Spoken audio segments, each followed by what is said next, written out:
Hello student, आज का हमारा टॉपिक है चेस्ट पीए एक्सरे रेडियोग्राफ। तो इसके बारे में आज हम देखेंगे कि चेस्ट पीए एक्सरे होता क्या है। बेसिकली चेस्ट के कई सारे व्यूज़ होते हैं, उसमें से एक है चेस्ट पीए व्यू। पीए का मतलब होता है पोस्टो एंटीरियर। पोस्टो एंटीरियर का मतलब सपोज करो ये कोई ऑब्जेक्ट है, ये पेशेंट है, पेशेंट का ये एंटीरियर साइड, ये पोस्टीरियर साइड। तो जो हमारी एक्सरे ट्यूब होगी, एक्सरे ट्यूब हमारी होगी पेशेंट के पोस्टीरियर साइड से, और जो हमारा आईआर होगा, आईआर मतलब जो हमारी कैसेट है, रेडियोग्राफी कैसेट, वो हमारी पेशेंट के एंटीरियर साइड में होगी। तो जो एंटिंग जो पॉइंट होगा एक्सरेस का वो होगा पोस्टीरियर, एग्जिट जो साइड होगा वो होगा एंटीरियर पार्ट। तो दैट इज़ पीए व्यू। तो आगे चलते हैं। अब इसमें कुछ हमारे क्लिनिकल इंडिकेशंस हैं कि इंडिकेशन का मतलब होता है कि ये एक्सरे में क्यों करते हैं। ठीक है, तो इसमें ये फर्स्ट देखिए, व्हेन परफॉर्म्ड इन इरेक्ट और सिटिंग पोजीशन। मतलब पीए कहीं पे भी अगर पीए एक्सरे का नाम आता है तो इसका मतलब क्या, पेशेंट हमारा इरेक्ट पोजीशन में होगा या सिटिंग पोजीशन में होगा, क्योंकि हमने उसमें थोरेक्स एरिया देखना है। थोरेक्स एरिया में हमारा बोथ लंग्स हो गए, बीच में हार्ट हो गया, बाकी इसका अदर में अगर आए तो इसका डोम्स ऑफ डायफ्राम भी देखते हैं।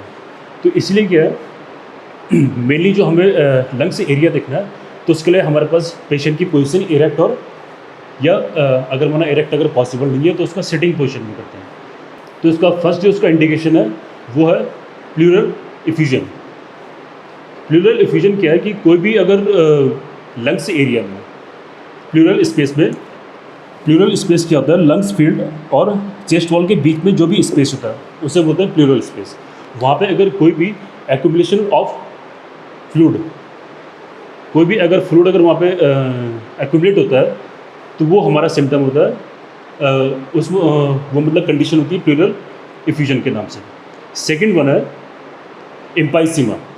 एम्पाइसीमा का है, एम्पाइसीमा में ये लिखा हुआ ब्रैकेट में, पस फील्ड पॉकेट्स इन प्लूरल स्पेस। ठीक है, सेम वही है कि अगर ये लंग के फील्ड है और चेस्ट वॉल दोनों के बीच में जो भी ये स्पेस होता है उसे प्लूरल स्पेस कहते हैं।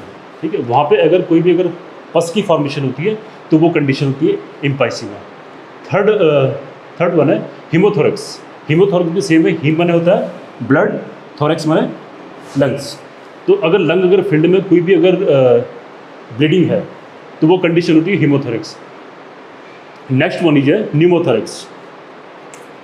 न्यूमो का मतलब एयर, थोरेक्स का मतलब लंग्स। लंग्स में अगर प्लूरल स्पेस में अगर वहाँ पे अनवांटेड एयर होगी तो वो कंडीशन होती है न्यूमोथोरेक्स।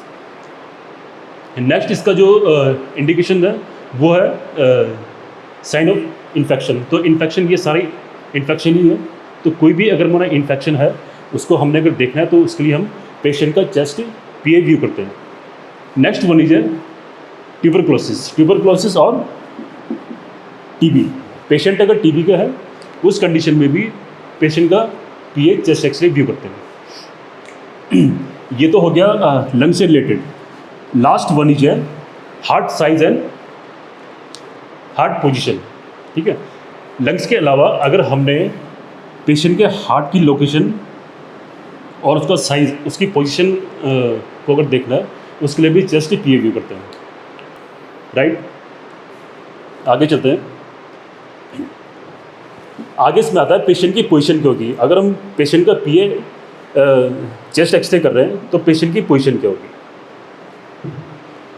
इसमें मैंने आपको पहले भी बताया था कि पेशेंट या तो वो इरेक्ट में होगा या वो सिटिंग पोजीशन में होगा। तो इसमें फर्स्ट है पेशेंट इरेक्ट। पेशेंट खड़ा होगा, फीट स्प्रेड स्लाइटली, दोनों पैर वो थोड़ा सा बीच में उसका स्पेस होगा। आगे weight equally distributed on both feet. मतलब पेशेंट ने क्या करना है, पेशेंट अगर इरेक्ट पोजीशन में होगा तो वो दोनों पैरों में बराबर अपना बॉडी का वेट डालेगा ताकि पेशेंट कंफर्ट रहे। पेशेंट का कंफर्ट होना बहुत जरूरी है। सेकंड जो है, second chin raised and resting against IR. अब इसमें मैं आपको डायग्राम दिखा देता हूँ कि ये कैसे कैसे होगा। ये देखिए, ये इसमें डायग्राम है कि पेशेंट को जो, पहले इसको देख लीजिए, ये हमारा वर्टिकल बकी है, वर्टिकल बकी जिसके अंदर हमारी आई आर होती है। तो इसमें ये पेशेंट यहाँ पे खड़ा है, सिटिंग पोजीशन में खड़ा है। पेशेंट की जो चिन है वो है आई आर के ऊपर है। तो ये पेशेंट की पोजीशन है। आगे इसमें क्या है, hands on lower हिप्स, palms out, elbow partially flexed, shoulder rotated forward against IR to allow scapula to move laterally। अब इसमें देख लीजिए, ये पेशेंट की पोजीशन है कि पेशेंट का जो इसका पाम होगा ये रेस्ट कहाँ पे होगा, वेस्ट के ऊपर रेस्ट होगा, एल्बो थोड़ा सा फ्लेक्स होगी, जो पेशेंट के जो शोल्डर्स हैं वो थोड़ा फॉरवर्ड होंगे अगेंस्ट वर्टिकल बकी। ठीक है, तो अब ये फॉरवर्ड करने का मेन मतलब कारण क्या है, क्योंकि इससे क्या होगा, ये पोजीशन से पेशेंट की जो स्कैपुला होगी, स्कैपुला थोड़ा सा लंग फील्ड से थोड़ा बाहर आ जाती है, ताकि इसके जो पीछे जो लंग्स है, इंटरनली जो ऑर्गन है लंग्स है, वो ज़्यादा क्लियरली दिखाई दे, स्कैपुला उनको ओवरलैप ना करे। राइट, आगे है हाँ ये मैंने बता दिया है, literally clear of lung field, shoulder depressed downwards. ठीक है, शोल्डर को थोड़ा डिप्रेस करना है, क्यों, क्योंकि moves clavicle below the apices, ताकि जो क्लेविकल जो बोन होगी वो अपेक्स ऑफ लंग्स से थोड़ा सा नीचे चली जाए, ताकि हमारे apices of lungs clearly visualize हो। अब इसका पेशेंट पोजीशन के बाद आता है पार्ट पोजीशन। पार्ट पोजीशन में align mid sagittal plane with CR। अब देखिए मिड सैजिटल प्लेन क्या होता है, अगर हम पेशेंट को इक्वली राइट एंड लेफ्ट अगर हाफ में अगर डिवाइड करते हैं, ठीक है, इक्वली, वो आ गया मिड सैजिटल प्लेन। तो align the mid sagittal plane with CR and with mid line of IR, equal margins between lateral thorax and side of IR। Second है ensure no rotation of thorax by placing the mid coronal plane parallel to the IR। ठीक है, एक हमारे पास plane ये था mid sagittal plane, दूसरा जो आया हमारे पास वो है मिड कोरोनल प्लेन। तो ये तो एक तरह से परपेंडिकुलर होगा IR के, मिड सैजिटल प्लेन। दूसरा हमारे पास जो मिड कोरोनल प्लेन है ये होगा IR के पैरेलल। ठीक, IR के पैरेलल होगा। रेज और lower CR and IR as needed to the level of T7 for an average patient. अगर हम अगर पेशेंट की बात अगर करते हैं तो हमारा जो मिड जो CR होगा वो होगा T7 पे या थोरासिक 7। डिपेंड करता है कि पेशेंट की कंडीशन क्या है, पेशेंट एवरेज पेशेंट है या वो थिक पेशेंट है या वो बेबी पेशेंट है। Top of IR is approximately 1.5 to 2 inches above the shoulder on average patient. अभी भी मैंने आपको डायग्राम दिखाया था, ये हमारा IR का साइज है, ये IR की पोजीशन है। तो इसमें जो ये शोल्डर्स है IR क्या होगी, above the 2 inches above the shoulder. ये हमारी IR की पोजीशन है, ताकि हमारा एक्सेस एक्यूरेट आए और हमारा जो लंग्स फील्ड है वो बिल्कुल मतलब क्लियर आए। आगे इसमें हमारी जो नेक्स्ट स्लाइड आती है वो आती है CR मतलब सेंट्रल रे। CR सेंट्रल रे का मतलब क्या है कि हमने जो हमारी बीम है, जो हमारा बीम स्पेक्ट्रम है, उसकी जो सेंट्रल एक्सिस जो बीम है उसका वो CR पॉइंट कहाँ पे होगा। तो इसमें क्या है, CR perpendicular to IR and center to the mid sagittal plane at the level of T7। तो इसमें ये CR है, सेंट्रल जो रे है ये क्योंकि IR के परपेंडिकुलर होगी। ठीक है, परपेंडिकुलर होगी। और दूसरा क्या है, ये हमारा जो सेंट्रल जो पॉइंट होगा वो होगा थोरासिक 7 पे या dorsal 7 to 8 inches 18 to 20 centimetre below vertebra prominence. अब देखिए इसको थोड़ा ध्यान से देखना, वर्टिब्रा प्रोमिनेंस क्या है। सपोज करो अगर आपको T7 की जो लोकेशन होती है, पोजीशन होती है, वो आपको एक्यूरेट उस लोकेशन का आइडिया नहीं है, तो उसके लिए क्या करेंगे, वर्टिब्रा जो प्रोमिनेंस है, प्रोमिनेंस वर्टिब्रा होती है C7 सर्वाइकल 7, उसको हम देख के उसके बाद हम लगभग 1 to 1.5 इंचेस 7 बार 7 बार उसको मतलब करके उसको हम T7 तक उसकी मार्किंग को ला सकते हैं, ठीक है। मतलब या तो हम करेंगे कि वर्टिब्रा प्रोमिनेंस है, या हमें अगर पता है कि T7 पॉइंट पेशेंट का यहाँ पे है, तो हम उसको उसकी मतलब CRO से दे सकते हैं। दूसरा क्या है कि अगर हाँ इसका थर्ड है, और to the level of the inferior angle of scapula, ठीक है। या तो वो T7 पे हो या स्कैपुला का जो इंफीरियर एंगल हो। अभी ये मैंने डायग्राम में दिखाया था, ये स्कैपुला का इंफीरियर एंगल है, बोथ एंगल। तो बोथ एंगल का बिटवीन बोथ एंगल जो ये पॉइंट होगा, ये पॉइंट होगा पेशेंट का T7 पॉइंट या थोरेसिक वर्टिब्रा 7 पॉइंट। तो ये हमारे पेशेंट की होगी CR। आगे जो इसमें स्लाइड है वो है रिकमेंडेड कॉलिमेशन। अब हमने अगर पेशेंट का एक्सरे करना है तो हमें कॉलिमेशन कितना पार्ट करना है, कितना पार्ट छोड़ना है। तो उसमें क्या को collimate on 4 sides to area of lung fields, top water of illuminated optical field. Illuminated optical field का मतलब है light field, should be to the level of vertebra prominence and lateral border should be to outer skin margin.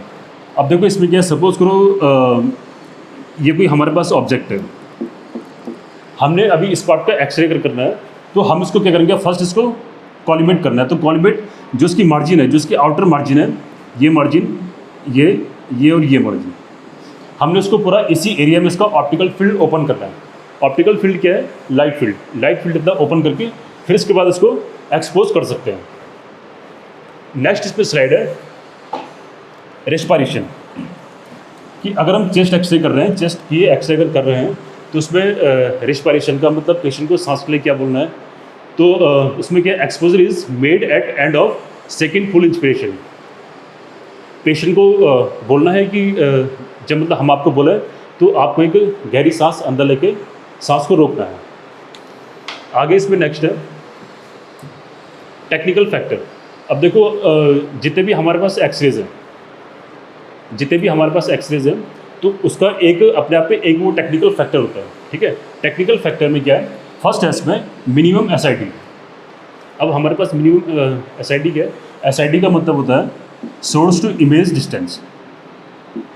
Source to image distance ये हमारे पास कितनी होनी चाहिए, 6 feet oblique 180 centimetre. ये हमारा स्टैंडर्ड SID होता है for chest PA view. Second IR size, IR हमारी कैसेट होगी। कैसेट का साइज क्या है, 14 × 70 इंचज़, लेंथ वाइज और क्रॉस वाइज। तो लेंथ वाइज और क्रॉस वाइज हम उसको पोजीशन कर सकते हैं according to patient. Third one is grid, radiographic grid. Grid का भी इसमें यूज़ करेंगे। अगर हमारा वर्टिकल बकी का यूज़ कर रहे हैं तो उसमें ग्रिड का यूज़ करेंगे ताकि जो स्कैटर जो बीम आएंगी वो इससे रिमूव हो सके और हमारी इमेज क्वालिटी इंक्रीज हो। Fourth one is analog and digital systems. ये हमारे मशीन के फैक्टर्स होते हैं किलो वोल्ट पे। तो ये हमारे अप्रॉक्सीमेट फैक्टर है कि जो हम मशीन को दे सकते हैं। तो ये एक्यूरेट चेस्ट एक्सरे है। इसमें ये हमारे पास ये जो हल्की सी शैडो ये शो हो रही है, ये ट्रैकिया, एयरफिल ट्रैकिया। ये जो मार्जिन्स आ रहे हैं ये हो गया राइट लंग्स, सेम है लेफ्ट लंग। बीच में ये जो शैडो आ रही है वाइट कलर की, ये हो गया हार्ट का साइज। लंग्स के नीचे जो ये शैडो आ रही है ये हो गया डोम्स ऑफ डायफ्राम। और ये जो एंगल्स होते हैं ये हो गया CP angle, both side CP angle. CP angle means costophrenic angle. Laterally medially भी एक ही एंगल बनता है, इसे बोलते हैं, ये भी सेम ही है CP एंगल है, लेकिन इसका जिसका टर्म है वो है कार्डियोफ्रेनिक एंगल, ठीक है। मीडियल साइड है कार्डियोफ्रेनिक एंगल, लेटरली होते हैं कॉस्टोफ्रेनिक एंगल। तो ये आपका एक पूरा मतलब व्यू एक्सरे का कि हमारे पास अगर एक्यूरेट एक्सरे हमने किया तो वो कुछ मतलब इस तरह से दिखाई देगा। Okay, thank you.